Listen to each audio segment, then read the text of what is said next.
You think winning means never backing down. That is why you keep losing. Everything you were taught about strength points to the same image. The man who stands his ground, never flinches, answers every challenge, defends every position, because walking away means you lost. And that image has been bleeding you out slowly. You engage in every conflict, defend every inch, and by the time something genuinely important shows up, you have nothing left to bring to it. The battles that could actually change your life go unfought because you spent yourself on the ones that never mattered. Stay with me to the end. What I am going to show you here will change how you understand power, conflict, and what it actually means to win. Guerrilla warfare emerged from a very specific problem. What do you do when direct confrontation destroys you? The answer, that came out of centuries of asymmetric conflict, was almost offensively simple. Refuse to fight on terms that favor your opponent. Do not hold ground that costs more to keep than it gives you. Do not accept a battle just because somebody is offering one. Withdraw, preserve, wait, then hit when the conditions belong to you. People watching from the outside call this cowardice. The strategist knows it is the hardest discipline there is because it means overriding every instinct screaming at you to respond, prove something, stand firm at any cost. This does not only live on battlefields, it runs through every competitive environment where resources are finite and conflicts never stop coming, which is every environment you will ever be in. Most challenges do not require a response. That sounds obvious. It is not, because most people operate with a reflex that says being challenged creates an obligation to engage. Someone questions your ability and you need to prove them wrong. Someone disrespects you and you need to retaliate. Someone chases the same opportunity and suddenly you are in a fight you never chose. That reflex is a weakness, and the people who understand this exploit it without hesitation. They throw challenges at you, knowing each one draws from a finite pool of energy, knowing that making you react repeatedly is itself a form of winning. You never have to beat someone in open confrontation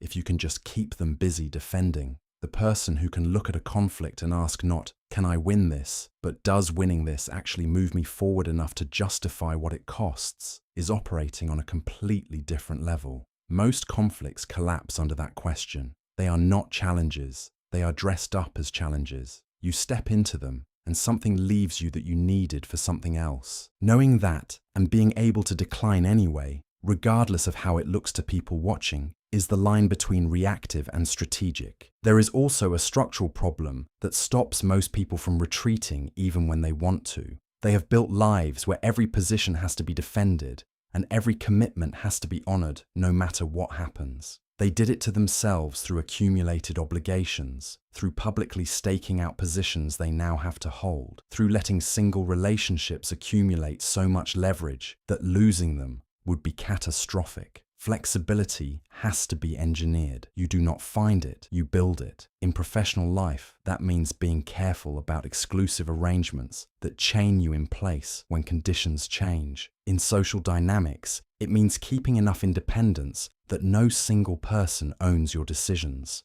In competition, it means not announcing positions before you absolutely have to, because the moment you go public, you have eliminated your ability to move. The person who turns their entire life into a series of fortified positions they cannot abandon has not built strength. They have built a trap for themselves. When conditions shift, and they always do, there is nothing left to do but defend the indefensible while the cost accumulates. If you are starting to see where you have been hemorrhaging strength, hit the like button, share this with someone who needs to hear it, and subscribe to the Wisdom War Power channel. Then there is the psychological piece, and honestly, this is where it falls apart for most people. The mind can accept the logic of strategic withdrawal. The ego vetoes it. We have tied retreat to submission so tightly that even when stepping back is clearly the right move, shame makes execution almost impossible. That association has to be broken deliberately. Think about what winning actually means, not the version that requires an audience, but the real version. The executive who quietly moves a destructive employee out rather than fighting them publicly for months and burning leadership credibility in the process. They won.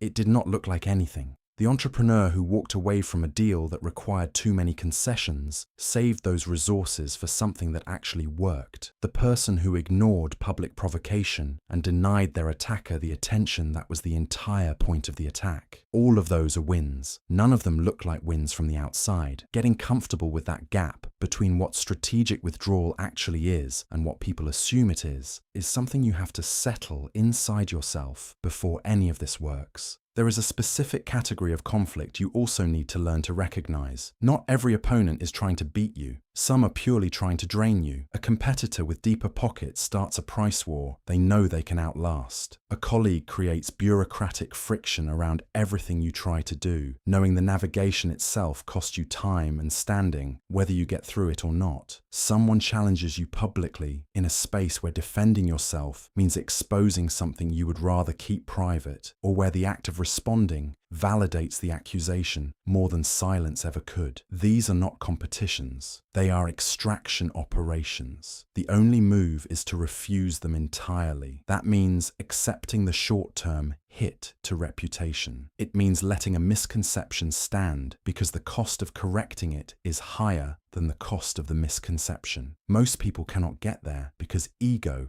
has a valuation problem. It prices reputation too high and resources too low. So they burn enormous reserves winning arguments that change nothing, defending positions nobody else even cared about, proving points to rooms that had already emptied. Every potential conflict deserves a cold cost analysis. When the costs exceed the gains, you leave, regardless of appearances. Here is what most people never figure out about this. Withdrawal done right is not defensive. It is a weapon. When you refuse to engage, you are denying your opponent something they need, and that denial can do more damage than direct confrontation ever would. Someone launches public criticism at you expecting you to respond and create a spectacle you both perform in. You say nothing. Now they are someone attacking a person who is not even looking at them. Their aggression curdles into something that reflects badly on them alone. Or someone tries to pull you into a negotiation built entirely on terms that serve them. You walk away without a counteroffer. The scarcity you just created around access to you is something they now have to contend with. And if they actually need what you have, they come back differently. Or an adversary goes looking for an emotional reaction they have already planned around. Your indifference leaves them holding weapons with nowhere to aim. They built for a fight that did not happen. Understanding what each opponent actually needs from conflict with you, and then removing that thing through absence rather than opposition, converts your restraint into something they have no response to. Timing is everything once you have withdrawn. This is not a permanent posture. It is a refusal to engage under conditions that do not favor you